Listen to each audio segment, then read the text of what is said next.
for most of the workforce kinds of issues that we have, we're in a net present value world. And by that, I mean, the way talent works is that we invest today for returns which come in periods long in the future. It's like R&D or any other type of investments. We hire great people. We don't expect them to be world-class performers initially, but we work with them, we coach them, we bring them on the team, and over time, they grow with us, right? And we build. Problem is that if we say, well, I have to have a return on investment on spending, and I use a single period model, well, if I hire someone now at an accounting firm, for example, to bring in thousands and thousands of new accountants, we spend a lot of money to hire them. Often there's signing bonuses. They go off to training, right? It's all spend and very little return. You would look like, in a single period model, that would look like a negative ROI, but in fact, it's a multi-period model. So the long-winded way of saying the analytics have to match the problem that we're trying to solve.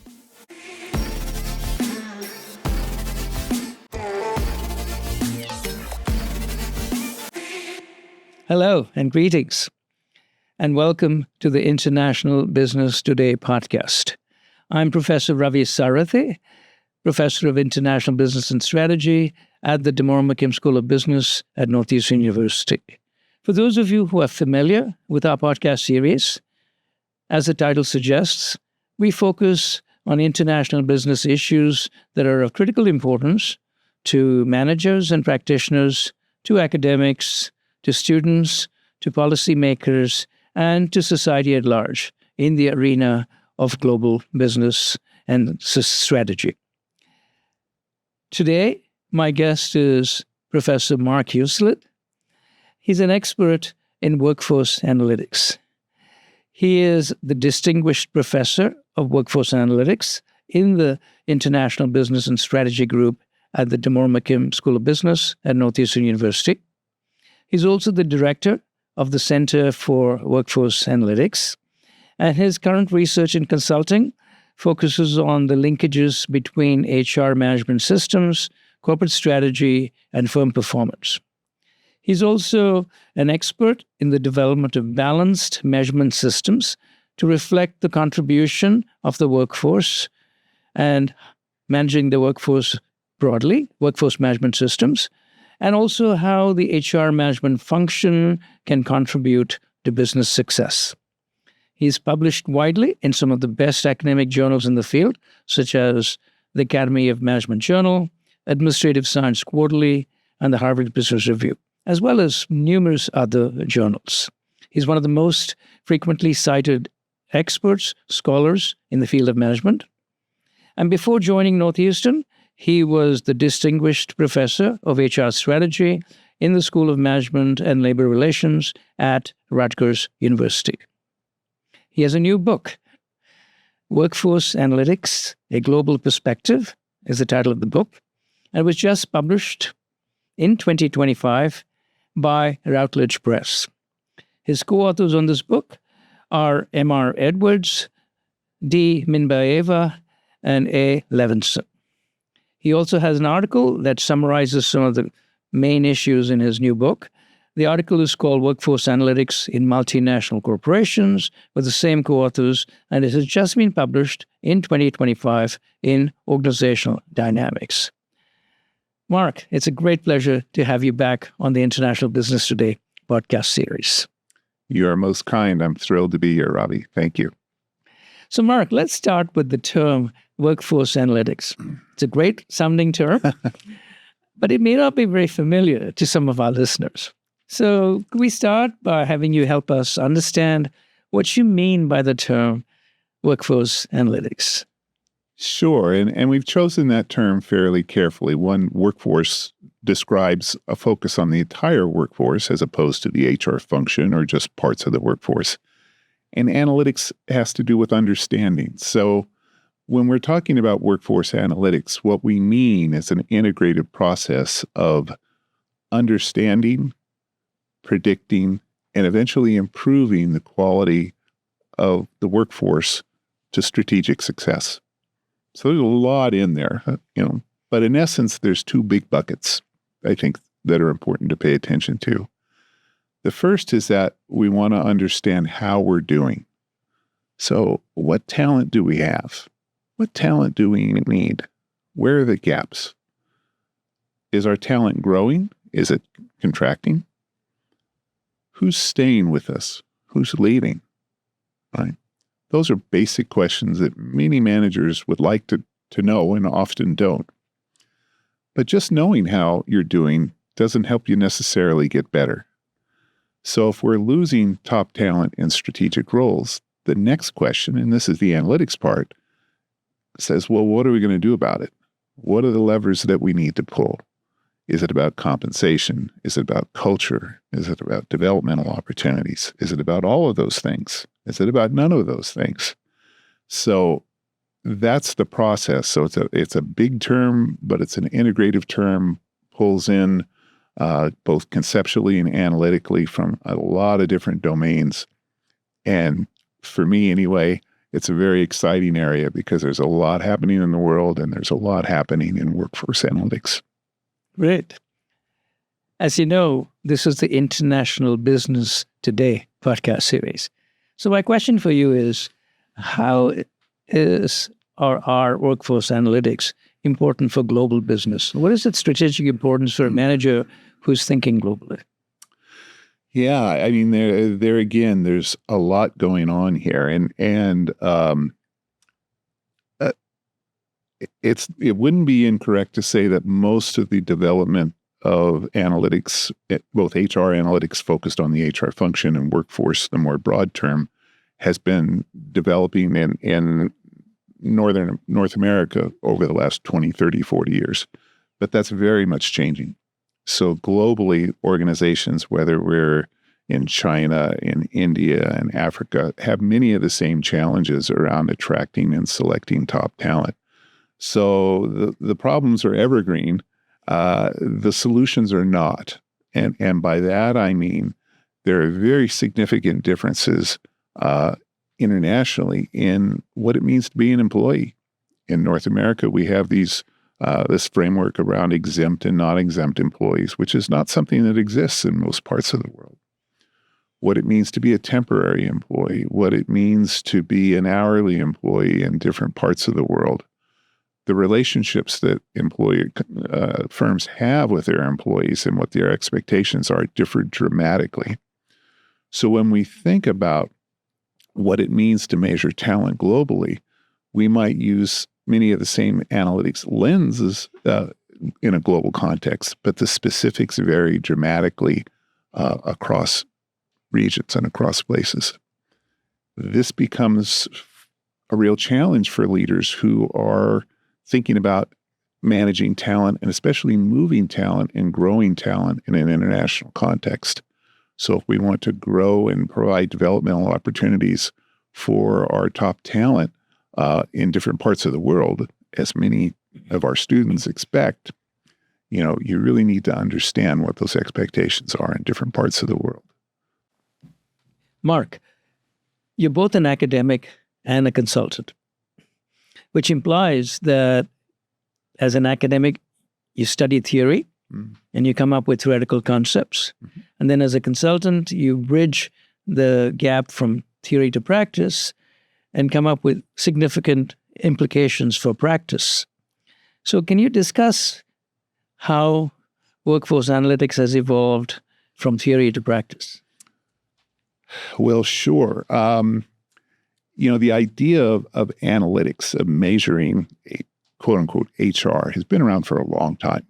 We've found examples that go back to the Middle Ages where people are trying to understand what talent we need to create a building and how we're going to kind of get that done at what cost. In the 20th century, most of the analytics work has been focused on the HR function, right? And the conversation often goes, well, what's it cost to hire somebody? What are our benefits as a percent of revenue? How long does it take to fill an open position, right? And I would call those things primarily transactional, right, and focused on the HR function. The challenge is most of those, or many of those metrics are actually counterproductive. Because if we hold the HR function accountable for cost per hire, as good leaders, they'll drive cost per hire down, with the probably not surprising outcome that if cost per hire goes down, quality of hire does as well. So we've transferred the cost from the HR function to the line managers who are dealing with talent or maybe not what they need. So the first conceptual shift is, let's think about, it's of course important to manage the HR function, right? In organizations, in most organizations in North America, 70% of their spend is on talent or talent development issues, right? Most is not on fixed cost or cost of goods sold. So talent is extremely expensive. But if we're going to solve that problem, we need to understand how the workforce really contributes and how talent makes a difference. And that's what this is about. So that's, in a sense, the first conceptual shift, is that you need to think more broadly around what does it mean to be a high-performing employee? What is a job? How do jobs fit in with high-performing employees? And do we need top talent everywhere? And that's a question that is coming up, because if you were to read the business press and literature 15, 20, 30 years ago, I know you know this, we said we've got to have top talent everywhere in the organization, which turned out to be a nice theory, but exceptionally expensive and very difficult to pull off. So if we can't afford top talent everywhere, where do we need top talent? So where do we make that investment? And that's where the academic and the practitioner come together, is to say, where are our high potential, in a sense, portfolio of jobs, and where do we invest and where do we disinvest?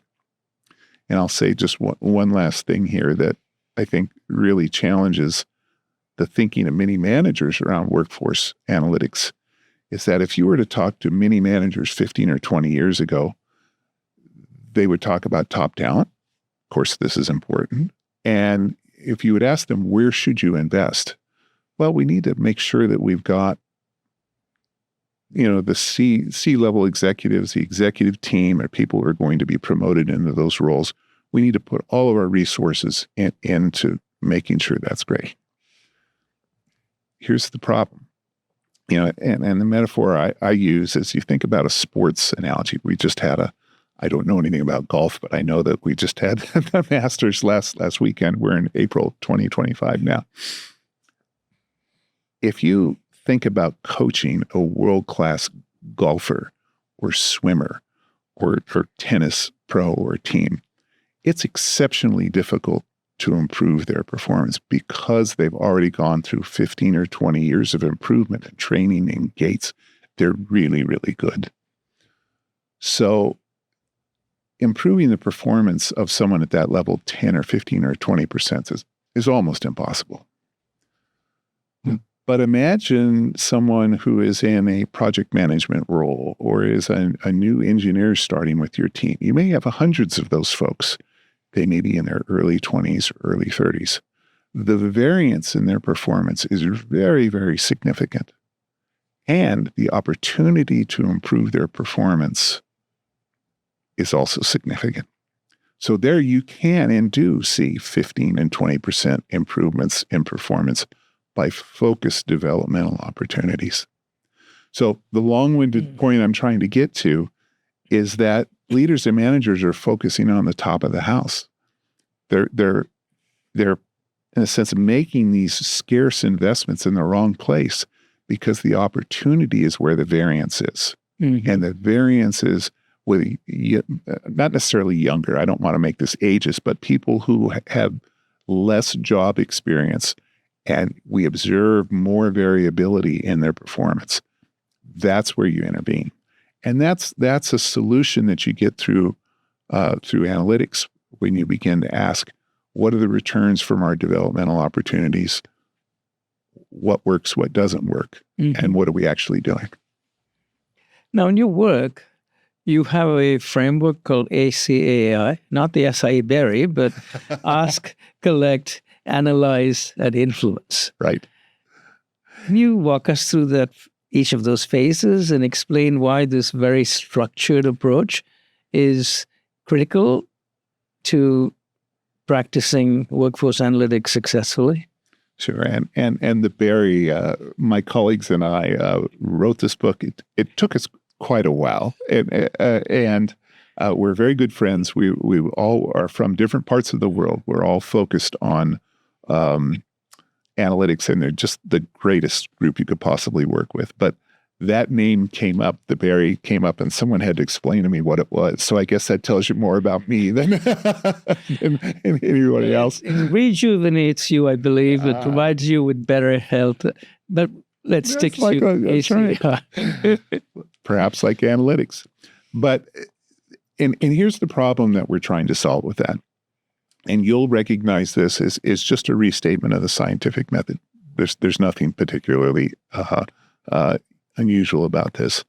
But when you talk to most leaders and managers around analytics, they'll say, we know we need to get our arms around what's happening with the workforce. We understand that there are new analytics tools and procedures. We seem to have more data than we used to, and we know AI is out there that is going to help us. Let's just jump in the water and use the data we have and see what we find. We found that to be an exceptionally dangerous way to do things, and here's why. If you start with the data you have, and if you're not clear about the problem that you're trying to solve, you're held hostage by the data you may have collected 15 or 20 or 30 years ago, right? So what we encourage managers to do is start by understanding and hypothesizing about what's the problem you're trying to solve. What is it about talent that you care about? Is it retention? Is it cost? Is it development? Is it culture? Maybe it's all of those things. But a shorthand way that I would talk about this is, how would improved performance help you? The role of a manager and leader is to make that clear to the workforce. How can we do better, right?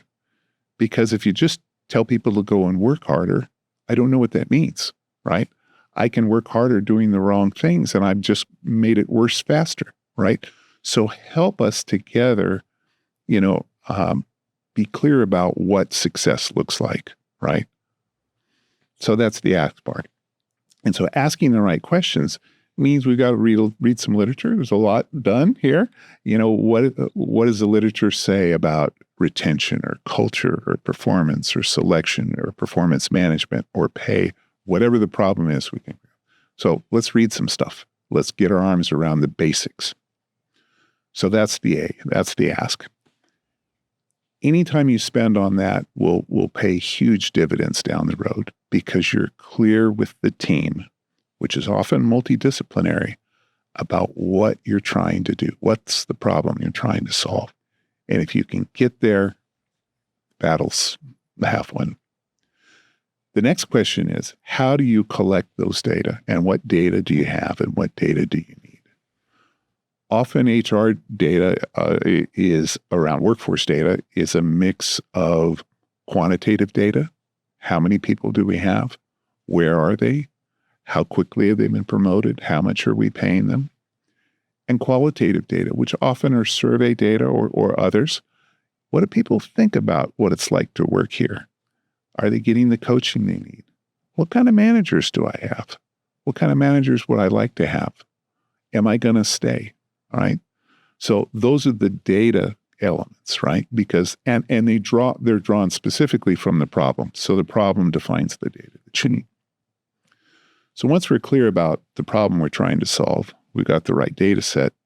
Now we're ready to do some math, some analytics, which surprisingly, and I was trained as a psychometrician and an econometrician, is actually the easiest part of the problem, right? The math is easy. The concepts are hard. So once we're clear about what problem we're trying to solve in the data, then we can do the analytics. But what's important here is to know that for most of the workforce kinds of issues that we have, we're in a net present value world. And by that, I mean, the way talent works is that we invest today for returns which come in periods long in the future. It's like R&D or any other type of investments. We hire great people. We don't expect them to be world-class performers initially, but we work with them, we coach them, we bring them on the team, and over time, they grow with us, right? And we build. Problem is that if we say, well, I have to have a return on investment on spending, and I use a single period model, well, if I hire someone now at an accounting firm, for example, to bring in thousands and thousands of new accountants, we spend a lot of money to hire them. Often there's signing bonuses. They go off to training, right? It's all spend and very little return. You would look like, in a single period model, that would look like a negative ROI, but in fact, it's a multi-period model. So the long-winded way of saying the analytics have to match the problem that we're trying to solve, which puts a little pressure on the data because you have to have, in a sense, longitudinal data. We have to understand, where do our best hires tend to come from?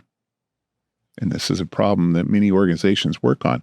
Should we go to the market if we need, a mid-level manager, or should we promote from within? It's a fundamental question, right? Mm-hmm. Because if you're going to promote from within, you have to have the developmental opportunities. You have to have all the infrastructure around to get her ready to be promoted, right? Whereas if you go to the market, potentially she can start. If you go to the market, very expensive, maybe cultural problems, it's not a clear answer, but that's the kind of issue. Okay, so ask the right question, collect the right data, do the analytics correctly. And then finally, and this may be the most challenging, in addition to asking the right question, but what are you going to do with an answer, right? You've got to go and meet with a workforce and managers. I've met many managers over 40 years in this business. I've never met a manager who felt they were a bad HR leader. And so often the results of analytics suggest we've got to change some stuff. We need to do some things differently. So what's your change management problem? And what's your change management opportunity to take these data to drive change and hold managers accountable for doing things in a better way for all of us, right? So we can all be successful. So that's the ACAI model.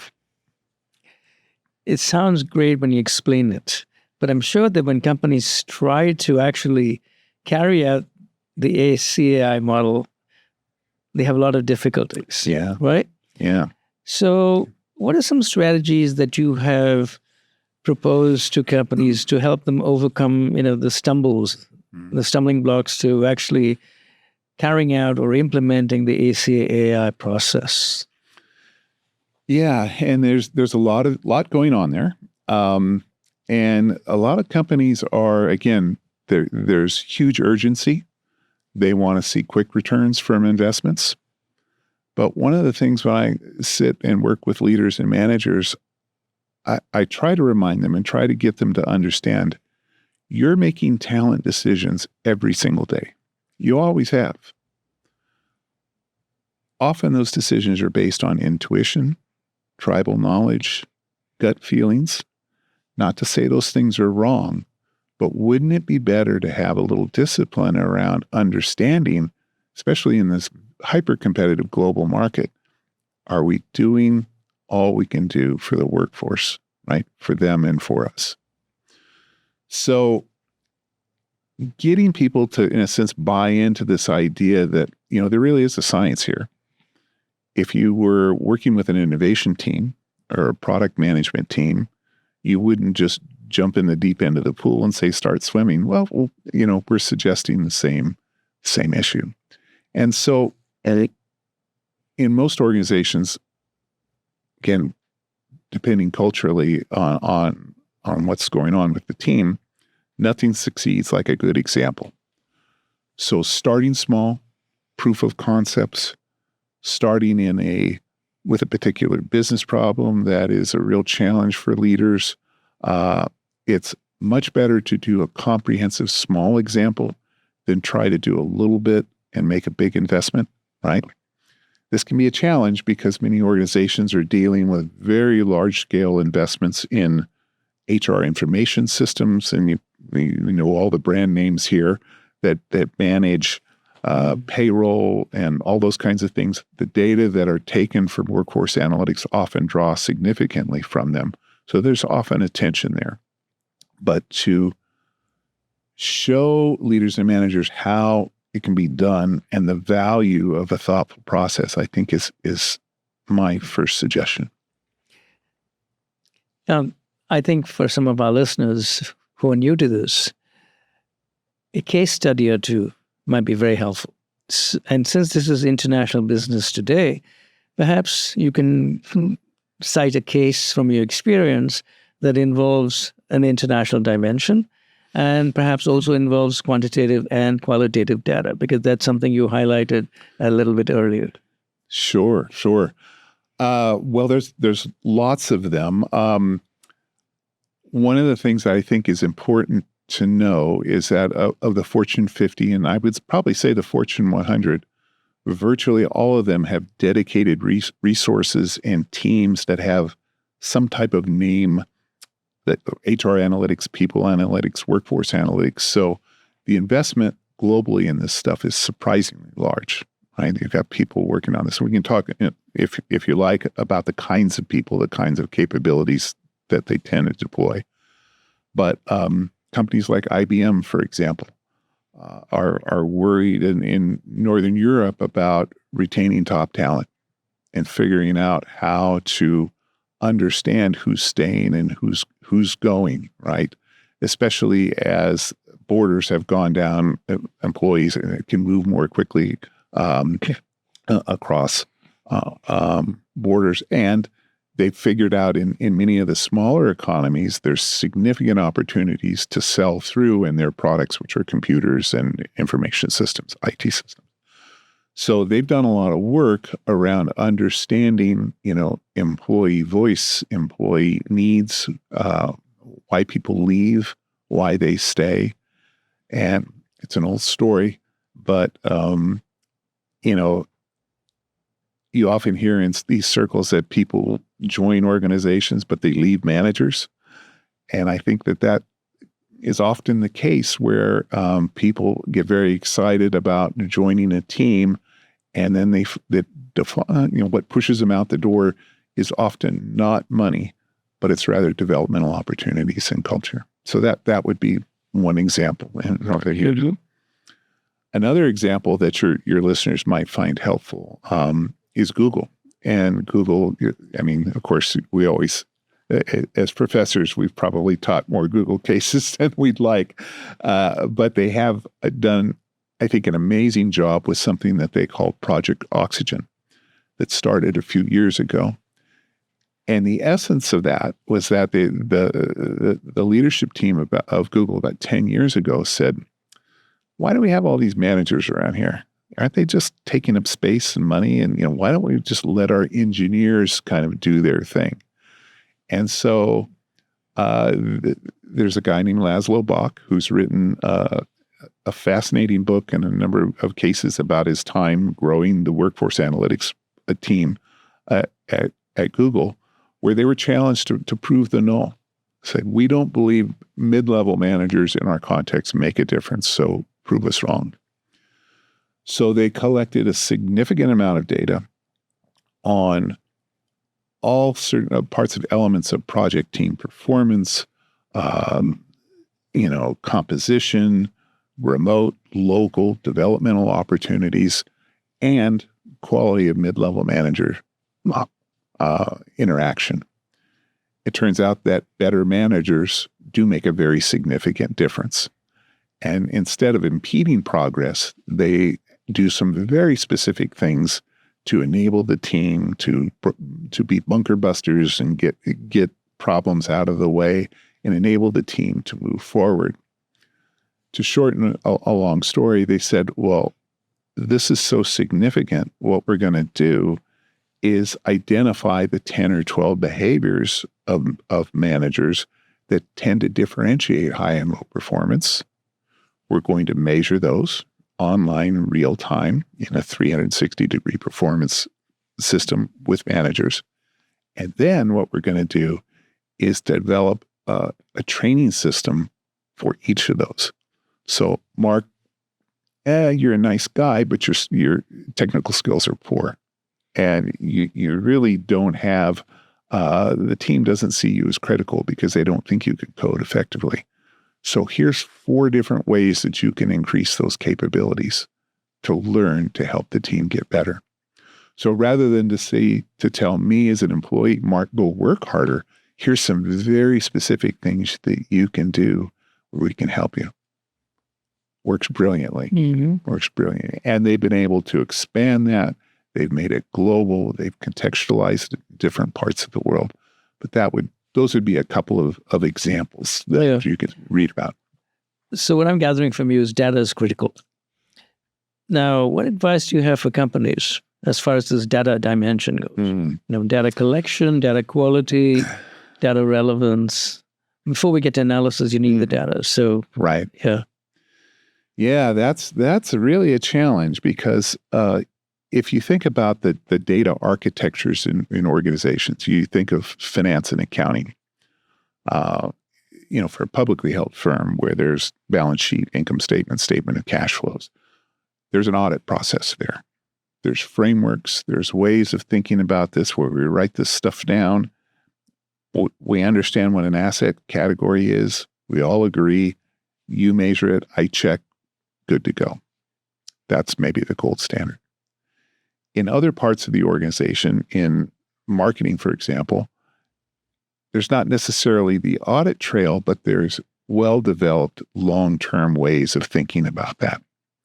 For the workforce, we don't have that. And so this is one of the real challenges. There tends not to be an audit trail. There tends to be differences across cultures and regions. And again, as we were saying earlier, what it means to be an employee. That's a different kind of thing. A probationary period means something completely different in Northern America than it does in Asia. So many of those things are really important. So just because I've got data in a database somewhere, or it shows up in a spreadsheet, doesn't mean it's accurate. So understanding the reliability and the validity and the psychometric characteristics of the data that we have is really key for not only the quality of the inferences that we can draw, but also trust. And because if managers don't trust it, you're dead in the water. It's just not going to move ahead. Now, I think just about anyone who's even remotely thought about AI knows that AI probably has a fairly useful role to play in HR. And I've been reading about AI agents that can create a job description, decide where to post it, receive resumes and analyze them and create a long list, do a chatbot-based interview without humans directly with this long list, and then even select, a short list and schedule the interviews for on-site visits, etc. What do you make of all of this? How can AI and workforce analytics complement each other and lead to meaningful gains? Yeah, I agree with everything you said, and I think you and I would probably agree that this is an astonishing development, and it's a very quick development. 5 years ago, we weren't having discussions at anywhere near these levels. But you're absolutely right. These things are happening now. These things are happening now. And I think it really raises the issue of the quality and the integrity of the analyses, the accuracy of the analyses, but also acceptance of employees to the process. That's a big deal. So what I think we know, some of my colleagues have done quite a bit of research on this, of employee acceptance there. If you go back to the Google example, when they started doing this, the AI engines weren't as well developed as they are now. But the analytical infrastructure, if you would look under the hood, many of those are based on multiple regression or some variant of a multivariate statistic where you take a bunch of predictors and you have an outcome. Hire her, but not him. Right? Those analyses are based on the data that we have. So again, it gets back to this issue of the reliability, validity, psychometric characteristics. But also, most importantly, it's based on the past.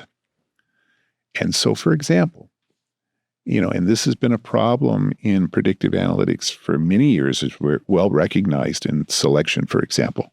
If we build a model of what's a successful manager look like, well, in a lot of organizations, who gets promoted, who gets paid? Well, they tend to be white and they tend to be male.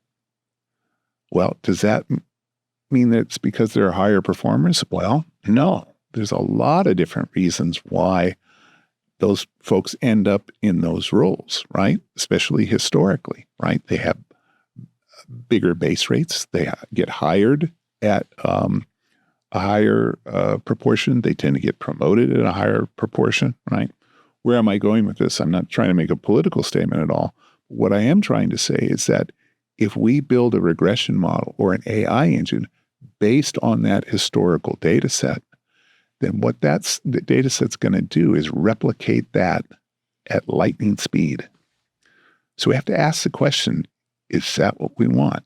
Is the workforce we have the workforce we need? And if not, what are we going to do about it? Because we're, very much in North America especially, but other parts of the world, there are legal issues, there are legal challenges. It's really a potential problem. I'm not saying don't use it. I'm saying it's really important to understand what's under the hood there and what we're predicting and based on what those coefficients are matter very significantly. Yeah, I think what you're saying is that the training data that AI uses to come up with its inference model is critical. And if the training data is based on a historical time frame when a certain kind of HR practice was in vogue, then that replicates itself and may not be in the best interest of the corporation in a changing environment. Absolutely. Okay. Absolutely. Now, this is also important, I think, international business today, which means we're thinking about workforce analytics in a global perspective. And as you know, there has been a shift in recent times, what you might call an anti-globalization movement. And we have a growing desire to wall off regions and countries from one another and try to become more autarkic, more self-sufficient for whatever reason, economic reason, political reason, societal reason, etc. My question to you is, how does workforce analytics play out in the global arena when, for example, formerly you might have valued intercultural understanding, global experiences, the ability to speak multiple languages, etc. So do you see workforce analytics changing in terms of valuing cultural differences, valuing the international dimension as part of the analytic framework? Wow, what a great question. As we sit here in April 2025, I wish I knew the answer to that question. It's incredibly important. There is the political, geopolitical issue of where do we locate the plants? How do we think about the talent we have, the talent we need? How many engineers do we need if we're going to make all of the headlights for cars in North America? What does that mean for engineering talent, et cetera, manufacturing talent? But the other side of that is the workforce. We live in a university and we train students who have expectations around having global careers and moving and being developed in not just North America, but globally in the world. And many of our students come from different parts of the world, and that's the richness of the experience here. So I guess I would say that, it's a long road. And so how do managers, if I'm a manager, how do I think about the talent I need in this environment, and how do I think about the talent I need in 10 or 15 years? And how is that different? It's incredibly complex, and it raises the aperture, opens the aperture, makes the innocence in a statistics term, makes the error term a lot bigger. So I are probably going to have to overinvest in those resources because it's not a spot market for talent. I just can't go out and hire him or her when I need her. I've got to, in a sense, prepare for the future in an uncertain environment. I'm not sure if that's a great question, but the challenges are still going to be there if we have, in a sense, these walls that you've described. There are problems within the walls and there are problems across the walls. And so that's how we have to think about that. Very astute. Now, there's a dimension to workforce analytics, which is the human being, the employee. And analytics means gathering data about human beings, right? About employees. So where does privacy come in? Protecting individual privacy, introducing a human touch to what might seem very mechanistical, and ethics, being ethical in implementing this workforce analytics approach. Yeah, those are also great questions. There's so much going on in this environment. And AI, I think, is just amplified. The bias in AI. Yeah, right. Because people say, well, how did we make this decision and why? And what's the decision? I can share maybe a quick description of it. In Europe, they have something called the GDPR, which is basically an agreement. It's not technically a law, but it's an agreement that employees have the right to be forgotten. What does that mean? If I leave a company, the default can be that I want you to delete all the data about me, my developmental opportunities, my performance reviews, all the kinds of, I might have been here 5 years, 10 years, 2 months, but that is the right. And the company has to do that. Well, if large proportions of the workforce do that, what does that mean for the historical database that we've talked about using? It's a real challenge, right? So we don't know where we're going to land on that, but it really raises the issue that employees have a lot of concern about data privacy and access, healthcare information, personal information. These are very personal things to issue for people. And organizations have to be very, very concerned about that, especially across borders. You think of just very simple things. There's lots of anecdotes out there of people working remotely, for example. This has raised this issue very significantly. So if I'm a manager or often an HR leader and I have access to the data warehouse of my global workforce, I've got everything on everybody, right? And I'm working from home or I'm working in Starbucks and my computer gets hacked or someone steals my computer or I get mad and do something illegal or inappropriate. That's a very significant issue. So locking those data sets down and protecting employee rights is a very significant part of this because the consequences for people are severe, can be severe. So that would be an example of organizational practices, that the organization must have strong privacy protection practices and teach managers to safeguard this data, make it secure. Absolutely. What other kinds of organizational or cultural hurdles might hinder the implementation of these workforce analytics programs, aside from teaching managers to protect privacy? Well, I think that one of the big challenges is the world is changing so quickly, is that there's a huge educational component here. People want to know what's going on. You've got PhD scientists in your organization. You've got people who've may or may not have college degrees. You have people contributing all across the board. Help them understand what you're doing and why. Build trust. Let them ask hard questions. Let them challenge your thinking. Let them opt out, provide internal boards that, in a sense, protect the workforce. Because once it's like your credit card data, once those data are out, they're out. And so you really have to be very, very careful here, especially now, because organizations are beginning to sew these various elements of workforce data together. 20 or 30 years ago, even 10 years ago, organizations would often have a compensation database or infrastructure, which was independent of their benefits data, potentially, or independent of their performance management, or certainly independent of their healthcare data and spending. Now those data are being put in large warehouses that are often stored off-site. So that's a potential challenge. If you have access problems with that, you've got the keys to the kingdom there. And there's, of course, espionage that happens here all the time, because other companies want to know who are the high-performing engineers at company X, because I want to hire them. Mm-hmm. Yeah, that happens. Now, you're implying that there might be resistance within companies, both from the employee side and possibly from the manager's side, towards using these workforce analytics techniques. Mm. What are ultimately the reasons this resistance occurs? And are there ways to overcome this resistance?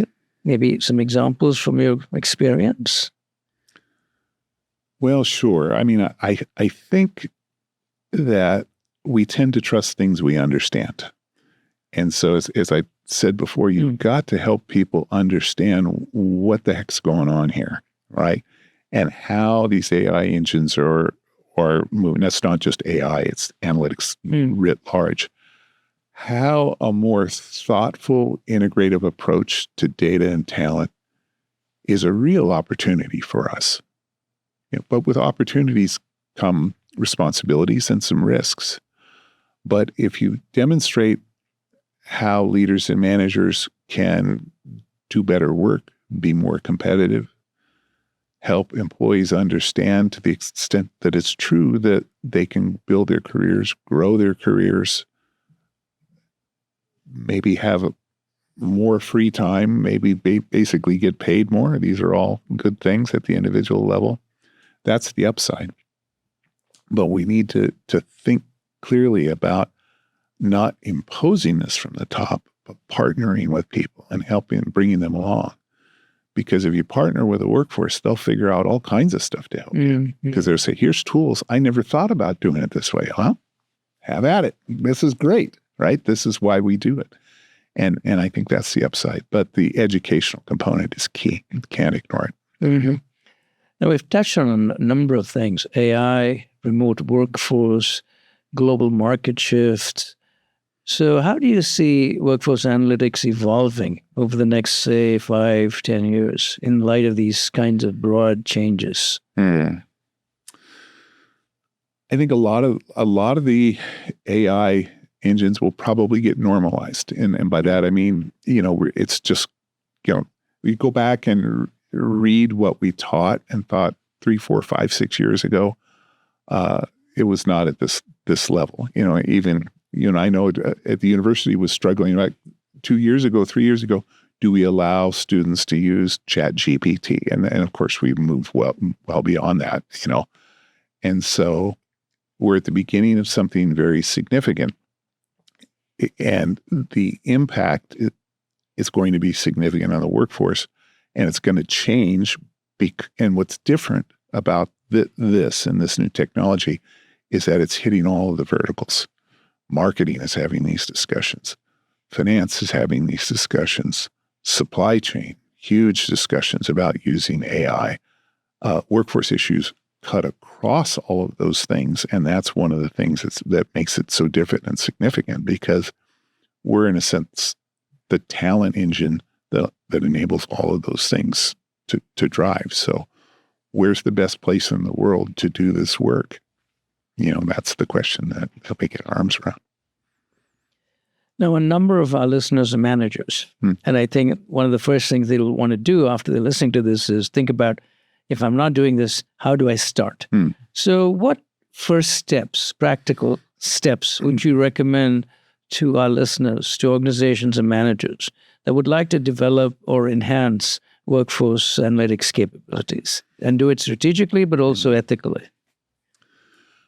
Well, I would start by asking, what kinds of resources do you have? I mean, the solution at a Fortune 50 company with 300,000 employees is different than a, consulting firm with 200 employees.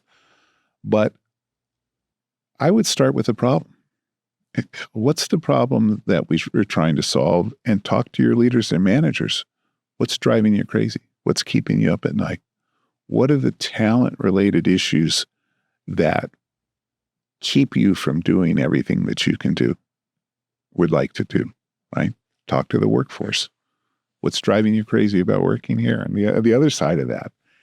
And then identify those 2 or 3 or 4 problems that would seem to provide an opportunity to generate a solution.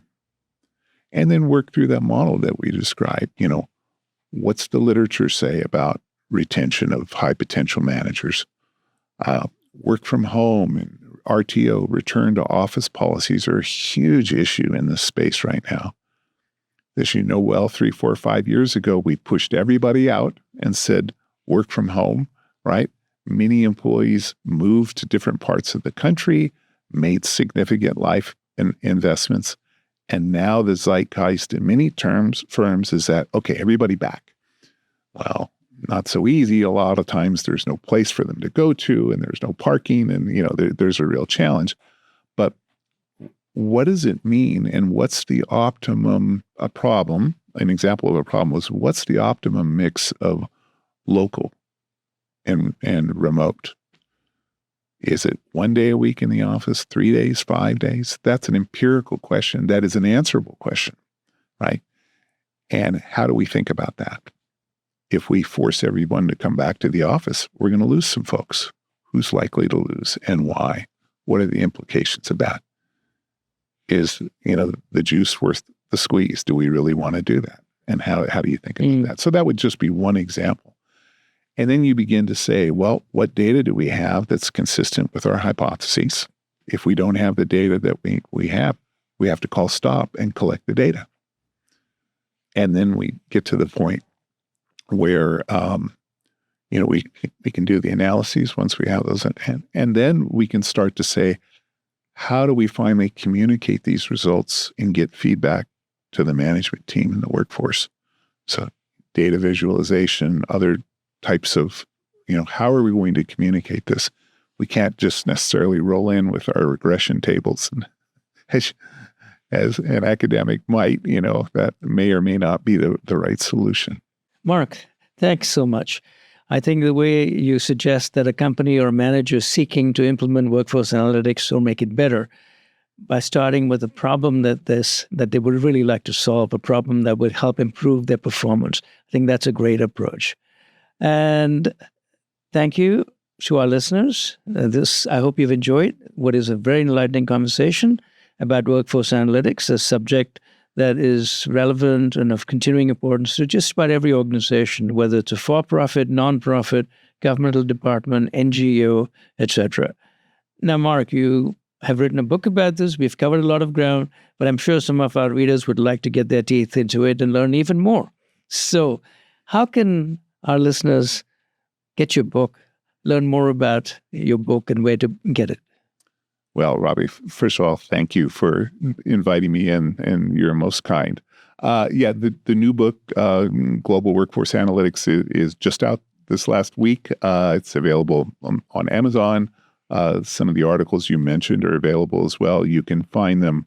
All the articles are free, available on either the DeMora McKim website. There's a link there, or I have a website, which is just my name, markhuselid.com. So those are available there. So I hope that's helpful. Thank you, Mark. And to our listeners, I hope you've enjoyed our conversation. My guest has been Professor Mark Huselid of the DeMora McKim School of Business at Northeastern University.